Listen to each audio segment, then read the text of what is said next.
Ladies and gentlemen, we are live with another broadcast in the Roofing on the Rise studios, where we bring you innovation and education in today's market. Today and every day, we are sponsored by the Chad T. Wilson Law Firm. When the insurance company denies, delays, and defends their position, reach out to me. I'll get you in contact with the right people over at Chad T. Wilson Law Firm. Today and every day, we have an awesome topic and guest, and today will be no different. Today, we have a awesome coach, author, and podcaster uh, to be on today and to help us with a little bit of motivation and, man, just a little bit of everything. Richard, what is going on, brother? Thank you so much for coming along. Brother, I'm so grateful to be on your amazing show. And Mr. Chad, thank you for what you do. I appreciate everything that you're doing. Keep crushing it, brother. Absolutely. I love the spirit and the enthusiasm, and not only that, but the camaraderie that we both have for podcasting and for wanting to help people. I know I was kind of a little bit like getting into the sound check and stuff before, but I'm really excited to have you on today, especially because we have all this in common. What brought you to the show? Oh, well, I seen a great post on our Facebook pages. We're mutual friends and we have a lot of mutual friends. And you were looking for a guest that was gonna bring the heat. And I bring the heat. So and I'm grateful just to be able to support another podcaster because um, I love supporting other people, and I'm a big supporter of others. So anything I can do to support you and your listeners, I'm in. Dude, this is awesome. So tell me a little bit about your podcast so that my listeners can understand a little bit more about who you are. Well, my podcast is I'm an accidental podcaster, and I actually talk about that in my new book. I'm actually the worst podcaster ever, and we can talk about that later if you want to. My podcast is called Vertical Momentum Resiliency Podcast because whether you're the CEO or whether you're a janitor, we're all going through the same stuff. Yeah. And it seems like a lot of business owners, we don't realize a lot of CEOs and business owners have a high rate of suicide because of depression, anxiety. Because when you're at the top of the food chain, there's nobody to talk to. You're the man. So that's why I tell everybody, that's what the show's about. It's how do I get from failure to success? A lot of people talk about success, but they don't talk about the failure that took them to get to success. And that's what my show is all about. Is it's not where you're from, it's where you end up at. I love that. So I was working out this morning, and I like to listen to motivation, motiversity, stuff like that. And this lady was talking about depression and how depression was just, here's the thing, 1 out of 10 people suffer from depression. And the depressed person is generally the person with a big smile on their face, the one that seems like they've got it all put together. And in my head at that moment, I thought, well, hold on. Am I just putting up a facade to try to mask my feelings, or am I okay right now? Which is okay to feel that. It's okay to think that too, because we're humans, right? But immediately as my feet is hitting the ground, I'm remembered by my whys. And I'm like, I'm not the depressed guy that I used to be. But I'm going to check in on those that I know that seem to be doing great, that may need someone to pick up the phone and call them and say, "Hey, bud, how are you doing?" Yeah, and I've been on some of the biggest stages with some of the biggest names that we all know. And if you're ever in that green room, the people that you think have it all together ain't got that shit together. Yeah. So, I just tell everybody we're all going through the same shit. It's just me and you were willing to talk about it. Right. We're not hiding it, you know? So you said that you've written a book, right? You're an author. Tell me a Two little bit times. about the book. Two-time Well, author. Tell me. my first book was about my story about how I went from dope dealer to hope dealer, and then Oh, my second book um, that's is about how to start a profitable, powerful, purposeful podcast, and how we got over. Now it's almost 3 million downloads. powerful, purposeful.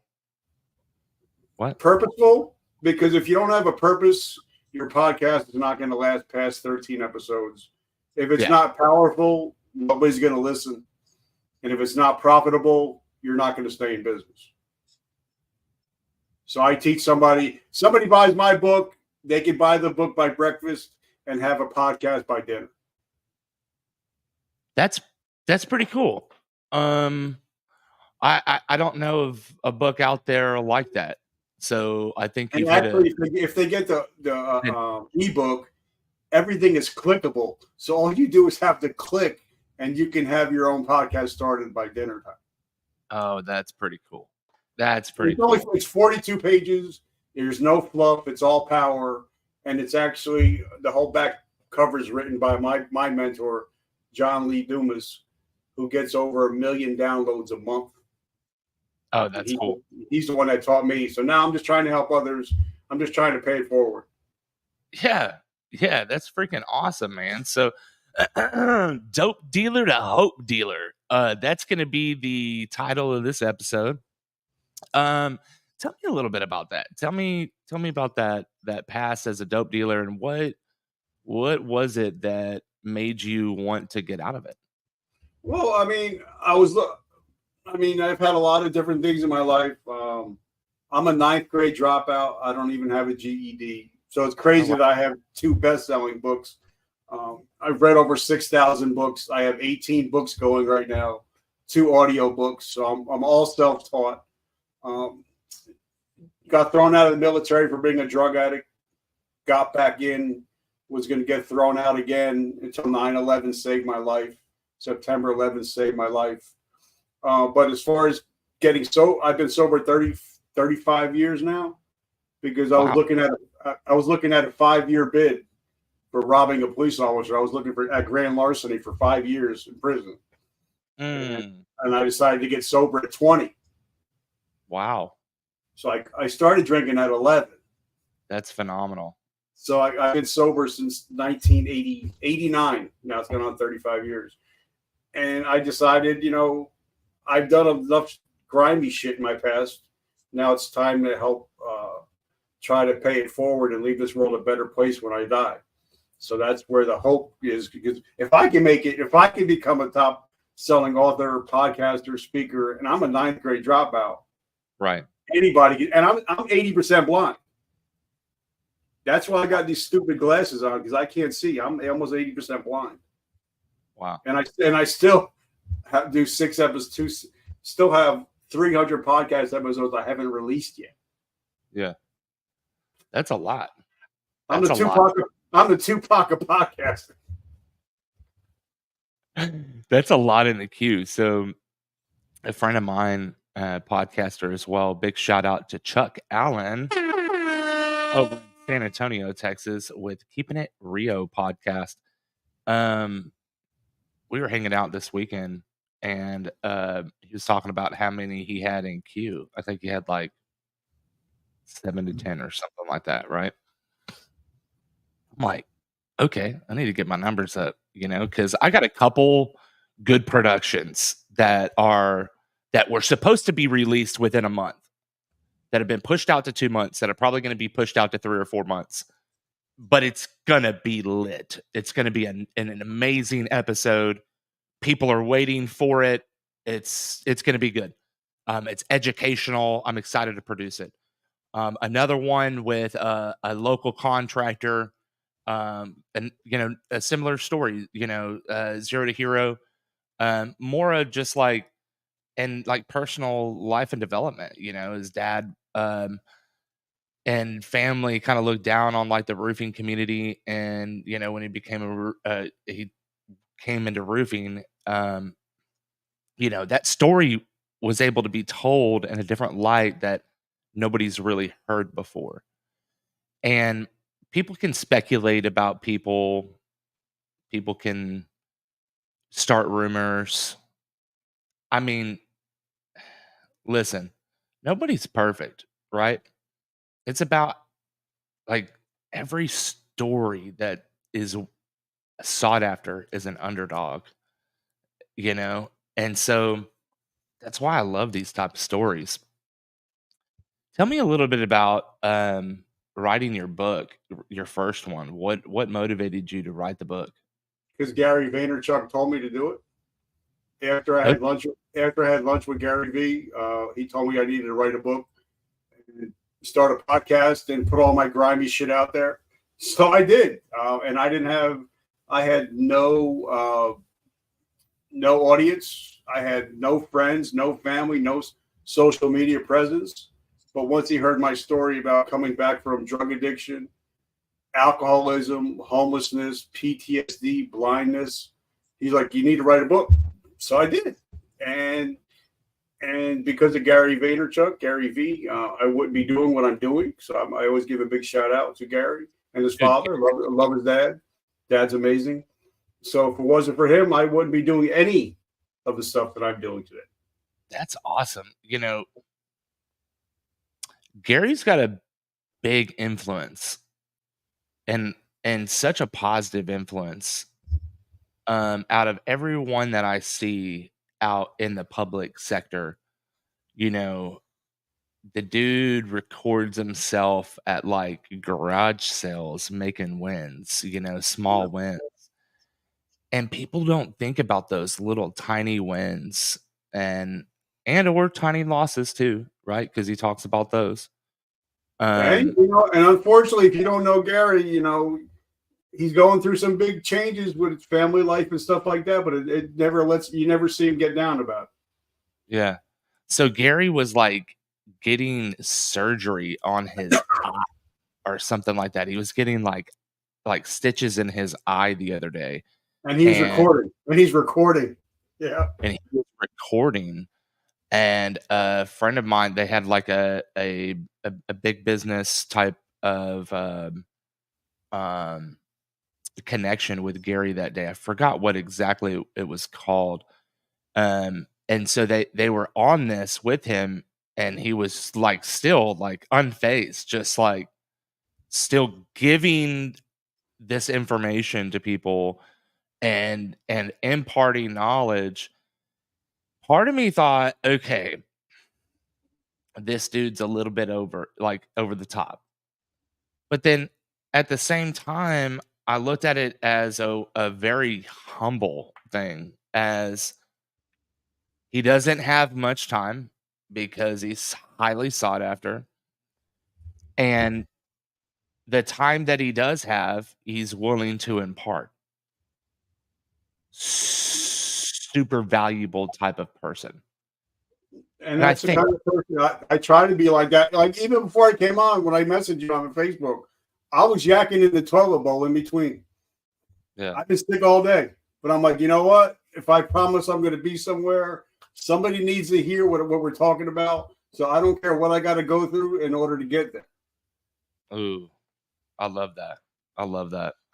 It's so last Friday I recorded 4 episodes. In between the last couple episodes, my dog like literally attacked me. So split open my finger. Um I was trying to love on him. I didn't even touch him, but I just patted my legs. And generally he does like I taught him whenever he was a baby puppy, right? All different kinds of tricks. And so one of those is to sit down on his hind legs and put his hands up. And he attacked me. And so I don't know what exactly is going on with him as a dog. So we're trying to figure that out, right? Get the vet over here because I don't think it's a good idea to transport the dog. We're in the middle of getting rehabbed from Hurricane Beryl. So some people are here, some people are still coming back from out of town, right? And so I was like, I had the same dedication, so I thank you for that. And I just like my wife's, I called my wife. She's like, "Do I need to come home? Do I need to help?"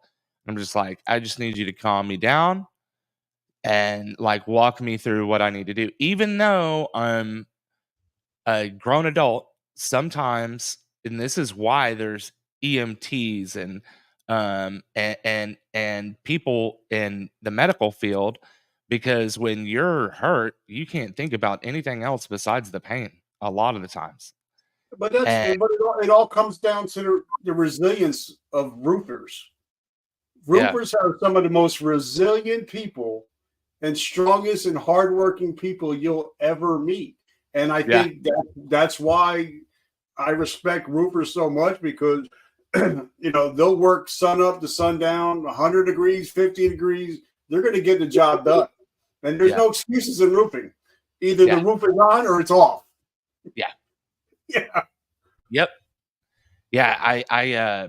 I've learned a lot of really awesome lessons, um, and those were on the roof with the crews. And what's awesome is, I can there's one crew there or two crews that I know of. I can call today for anything. It doesn't have to be a roof. I could say, "I'm broke down. I'm on the other side of the world. I need your help." And he will send everyone to help me because we have that family relationship. Um, and I just I that I, that's what I love about this industry, this world, is that you can have that type of relationship with someone, and they're not even your blood. And I feel like generally you have those types of relationships with people that aren't your blood. You know? and sometimes the people you think are in your boat, they're actually poking holes in your boat. Yeah. So sometimes strangers will support you more than your blood will. So guys, if you're waiting for your family to support you in your business endeavors, you can hang that shit up. So, Well, I will tell you one thing, which is really cool, is that people connect through stuff like this, right? And there's people that are watching that may have that depression issue, that may have that issue of even being a dope dealer, right? That they're at home and they're dealing the dope and they can't get out of it. And they're looking for someone, some hope to get out of it. And that person may be you, right? It yeah. may be what you have to say that is to help them. So what would you say to the dope dealer that's out there that is struggling to get out of the hood, to get off the block? Like, what would you tell that person right now? That if you're a dope dealer, you're probably one of the best salespeople in the world. Um, Addicts and alcoholics are some of the best salespeople ever. So if you can get somebody like Grant Cardone, who went from addict to what he is now, he took the bad stuff from being an addict and he just turned it into the good stuff for being an entrepreneur. So all you got to do is learn how to channel your addiction, because once you change from addiction from bad addiction to success addiction, you can rule the world, and you're using the same skills. You're just using them in a different way. So Mm, don't and a lot of people, I may not be able to reach a lot of people in the roofing industry, but you are. So as long as we can work together and learn how to connect with people, then you can't lose. So even if you are a dope dealer, that means you have a story. That means you're going to get in rooms that other people can't get in rooms. and hey, I actually, when you're talking about the road to sobriety, I have a very similar. That's what another thing we have in common. Is is that journey into sobriety. I started mine about 3.5 years ago, so it's a lot shorter of a time. Um, but that is needed, for a lot of people to understand and know that they have someone that they can lean on. I'm not gonna shove it down your throat, but I'm gonna be there for you if you need it. All right. So reach out, and if you're looking, to get out of that, if you're having a problem with that, just reach out. I'll point you in the right direction. I'm sure Richard would love to do the same as well. Yeah. And so tell me a little bit about what you do for a living. I want to jump into that as well. I want to help people, and I think that's what you do, right? Yeah, I coach people. I podcast for a living. This is what I do for a living. This year, I'm going to be on 300 podcasts. I'm going to record myself over 300 podcasts.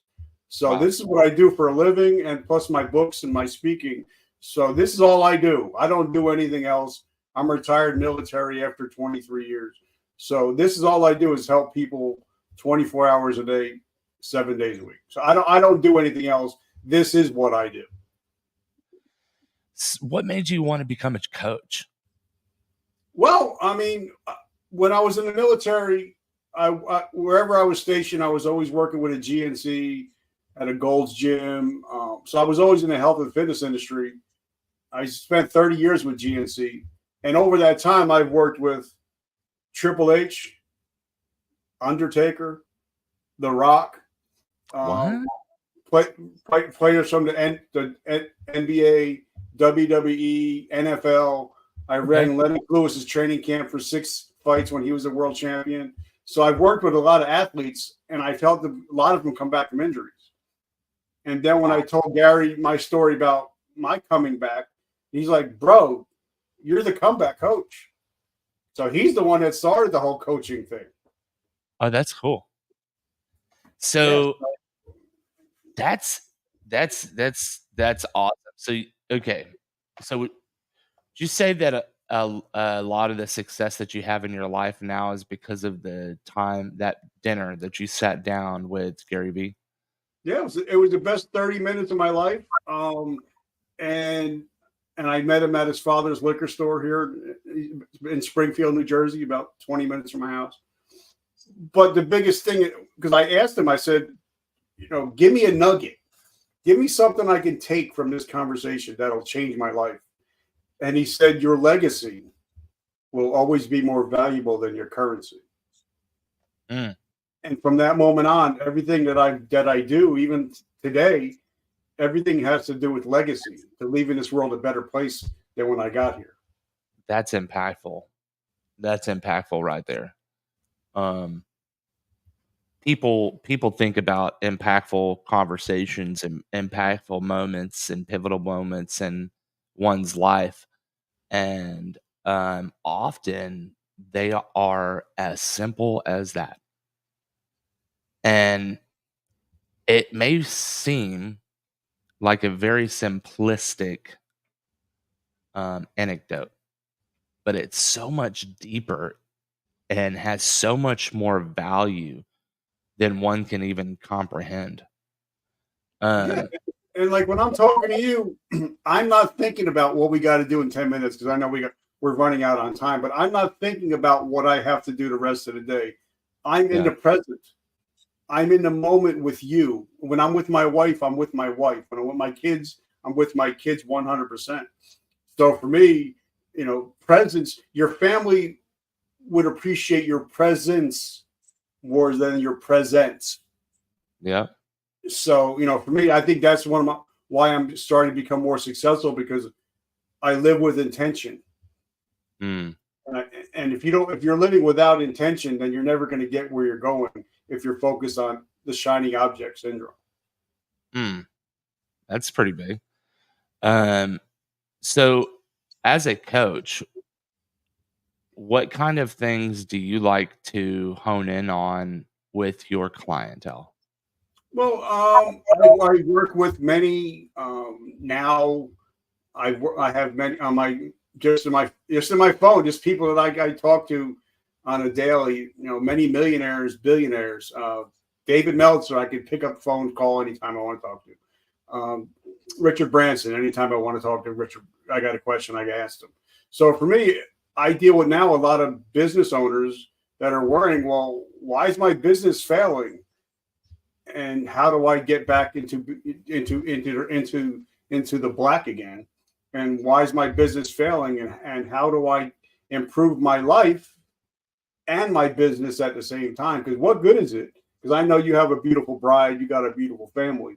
What good is it to have the beautiful home, the beautiful car, the beautiful boat, and sit at the kitchen table by yourself? So what good is it to lose half your shit? So I teach people how to, be resilient in life and business. So those I deal with a lot of C-suite executives. Okay. So and I shouldn't look like I should be hanging out with C-suite executives, because this is what I wear every single day. This is me. I'm not judging at all. What's crazy is, like, you see Adam Sandler, that dude wears the baggiest clothes and just, like, does whatever he wants, and doesn't care what anybody thinks about him. And that's what I really like um about the humility that he has, right? So he's got so much, he's got all this money, and yet he's still humble, and he still helps the community, and those are the types of things that I value. Those are the types of things that I want to do whenever I leave this earth, is to leave a legacy that was much bigger and broader than whenever I came. I want to leave. The thing that pops up to my head is Jason Aldean, tattoos on this town. Yeah. Like, I want to leave a tattoo on the town that is, a really positive one. And I want to give a big shout out to Sheila Lee Jackson. She just passed away here recently, Congresswoman here in Texas. And she was an extremely huge impact into our community, and she did a lot for our community. And so I just wanted to, give a big shout out and just take a moment, to remember those that have fallen and those that have passed. And the thing, and I would tell, if anybody's listening to this, if you want to set yourself up for success, write your own obituary and keep it in your wallet. Because this way, anytime you're thinking, should I stay home with the wife and the kids, or should I go out to the bar? Well, what does your obituary say? Well, my obituary says Richard Kaufman, loving husband of Michelle, loving father. So I have to live up to my obituary. So if you ever wanted, and you mentioned it earlier, and I read a book by my friend Dean Graziosi. If you don't know your 7 whys, figure out your 7 whys of what you're doing and why you're living your life. So figure that out and write your own obituary. You can't help but succeed. That's impactful right there. Your why is super important. How could this, I personally understand how it could translate over into the roofing industry, but do you ever work with roofing contractors, and could roofing contractors reach out to you if they needed coaching? I actually worked on a roof for three summers. So that was the hardest work I've ever done. So that's why when you said roofing, I'm like, yes, I sweated balls for 3 years. Probably the hardest job I've ever done. But when you learn that if you want to do something great, you have to know the details. The best roofers are the best detail-oriented people I've ever met. I agree. Super important that you guys understand how to reach out. So if you guys are looking to reach out to Richard, how can they reach out to you? Well, they can. I'm on 35 different platforms: Facebook, Instagram, Twitter, LinkedIn, Pinterest, Tumblr, Flickr, TikTok, blah blah blah blah. I don't have any VA. It's always me, so you can direct message me anytime. I'll get back to you within an hour or two, unless it's midnight, and then I'm not going to. But I'm also going to offer to your listeners an hour coaching for free, no strings attached. All you got to do is tell me you know this amazing man, and we'll hook up on the through StreamYard, through Zoom, whatever. So if you need a free coaching call on any subject, no strings attached, an hour of my time, and I'll work around your schedule. Because if you're friends with him, you're friends with me. Wow, that's awesome. Ladies and gentlemen, that is an amazing offer, an hour of free coaching. If you guys are needing some resiliency in your life, it's time to get a hold of Mr. Richard Kaufman. It has been a live stream today, ladies and gentlemen, and I have been blessed to have Richard Kaufman, a award-winning podcast, author, and coach. It is awesome to be able to have connected with you today. Thank you so much for coming along. And I'm humbled, and I'm throwing this out there now. I want you to come on my show so Absolutely. we can talk about your business, your podcast, and what you're doing in life. Absolutely. I would absolutely love it. So let's do it.